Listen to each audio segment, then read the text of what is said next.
How's it going? I just like to start this video by saying I understand a lot of people are upset with the price point of the Nexus events and things got changed in the last patch, but random comment sections of my videos here that are not about that is not a great place to complain. I've already posted a video that has a ton of views thanks to you all talking about the problems with those events, and you can and should continue to let the developers know. But as far as content creators like myself go and other people out there, don't spam our stuff endlessly just because you're upset with it, even though it is rightfully upsetting.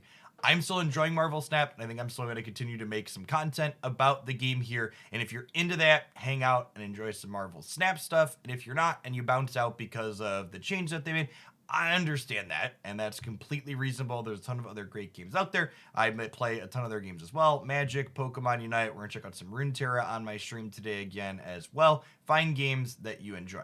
Without further ado, let's dive on into the Snap focus portion of this video. There were a number of additional cards added to the game files with the patch that dropped yesterday. I'm going to run through what they say, give some of my thoughts on them, comment on the designs and such. It is worth noting that these are unreleased cards, so it is possible that their text boxes changed before they officially released, but it's always fun to see what their designers are thinking about in terms of the game design space that Snap allows. So let's go ahead and dive on in here, To start, we have a new one drop called Bast, who is a 1 power 1 drop that says on reveal, set the power of all cards in your hand to 3. This seems like a card that could be potentially interesting inside of the Beast Bounce deck that I've played a bunch of. A lot of the cards in that deck have, only 1 or 2 power to start, or in the case of things like Collector, they start with 0 power. This would be an upgrade to a lot of those to begin with, and it's a 1 drop that you can bounce back and forth, which is great. Second, we have Flatman here, who is a similar version to Mr. Fantastic. It's a 2-cost, 2-power card that gives 1 extra power to adjacent locations as opposed to 2. The next is a card that has a lot of really interesting implications for the end game if you have priorities. So this is a 2-mana, 3-power card. This is on reveal. Other cards can't be revealed this turn. So this could obviously stop something like a Wave or an Akio or an Okoyo for a turn when your opponent's setting that up in the early game. But if you have priority on turn 6 and you play Goblin Queen with this design, your opponent's turn 6 cards just won't flip up, which seems incredibly powerful and will give a dynamic to that turn 5, especially of if your opponent could have this card, you having priority going into turn 6 by being winning on board is something that's going to be really important. I like this design overall and the implications that it could have for what you need to be thinking about in the end game. Gwenpool. 2-mana, 1-power card on reveal, double this card's power. So another card that's kind of neat with Beast, another card that's good with things like Forge, Okoye, and Nakia for boosting her power to start. If this starts as a 3, you then play it out, it doubles to a 6, etc. So probably a neat one to deck build around a little bit. Helicarrier here. 6 mana, 10 power card. When you discard this card from your hand, add 3 random cards to your hand. So this will obviously be excellent in the discard archetype in general. It's a card you can discard with a big stat line that'll leave you something after the fact. It also comes back with things like Hela or Ghost Rider really eloquently. And then more importantly, this card seems gas in the discard collector deck because it's going to add 6 power to a collector on the table when you discard it.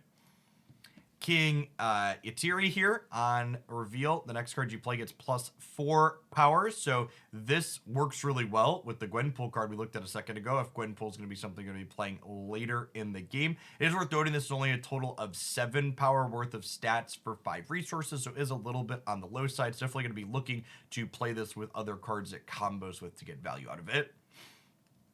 Night Nurse. 2 mana, 2 power on reveal. All cards you discarded or destroyed last turn get added back to your hand. So, neat design for the discard deck, enabler, payoff style thing after you get rid of a bunch of stuff. Could even be used to return the Helicarrier we looked at a second ago, so you could discard it again and get even more value. Sauron. 3 mana, 3 power card. On reveal, remove the ongoing abilities of all cards in your hand and deck. Remember, not all ongoing abilities are positive, so specifically Typhoid Mary and Red Skull are cards that jump to mind as things that this enables really well. This will turn Typhoid Mary into a 10 power 4 mana card, and it'll turn Red Skull into a 14 mana 5 mana 14 power card. Silk. Whenever anyone plays a card here, move this to another location. So a lot of stats for 5 resources, but gives your opponent, in addition to you, the ability to kind of screw with this, moving it around the board. Could definitely be a neat enabler for things like Craven, for example, but there's also a very real downside to giving your opponent the ability to bounce where your card ends up at. So I would imagine this is probably better in a deck that's going to be good at filling up its locations on the board to kind of minimize where it's able to move to as people play additional cards out. Toad, 2 mana, 3 power. On reveal, move the last card you played to this location. So this seems like a card it's an okay rate to play on turn 2. 3 power is about what you expect for 2, but neat effect in that if you play this in the mid to late game, it kind of lets you pull around other important cards that you've played to locations where your opponent's not expecting them. You know, like consider you play out an Iron Man on turn 5 to 1 location. Your opponent thinks, okay, that's going to be their big location. I'm going to ignore that one. And then you could Toad on turn 6 and pull it to a different spot that your opponent thought they could win, as opposed to contesting where you originally played the Iron Man out. Viv Vision here, 2 mana, 3 power card. Whenever you move a card to a location, move this card there as well. So there's a few cards in these unreleased that seem like they could potentially give the movement archetype a boost, which is definitely a deck that feels like it's a bit lacking. I've opened things like Human Torch and Dagger, and that deck still feels like it's missing some key pieces. So maybe with the buffs that we had to Craven and things like Silk and Viv Vision here, that archetype could eventually be something worth checking out and considering in terms of feeling competitive. What do you think of the designs here in these cards? Would you pay $150 for any of them? Okay, sorry, I promise that's the only comment I'll make on Nexus events here.